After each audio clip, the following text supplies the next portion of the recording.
Hi മുത്തുമണികളെ, ഇതേ എൻ്റെ husband കടയിൽ പോയിട്ട് വരുന്ന വഴിയാണ്. ഞാൻ 2 സാധനങ്ങൾ വാങ്ങി വരാൻ പറഞ്ഞു. മറ്റൊന്നുമല്ല, പേപ്പർ ഗ്ലാസും പ്ലേറ്റും കേട്ടോ.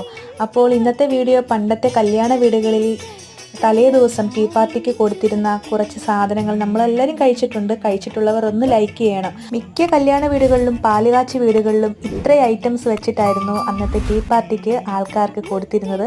അപ്പോൾ ഇന്നത്തെ ഈ കുഞ്ഞു വീഡിയോ ഇഷ്ടമായാൽ, നമ്മുടെ പഴയ കാലത്തെ ഓർമ്മപ്പെടുത്തൽ എല്ലാവർക്കും ഇഷ്ടമായാൽ ലൈക്ക് ചെയ്യണം. അന്നത്തെ കാലത്ത് ഇതേപോലെ പേപ്പർ ഗ്ലാസ്സിലും പ്ലേറ്റിലും ആയിരുന്നു ഐറ്റംസ് എല്ലാം കൊടുത്തിരുന്നത്. അപ്പോൾ എല്ലാവർക്കും താങ്ക്സ് ഫോർ വാച്ചിങ്.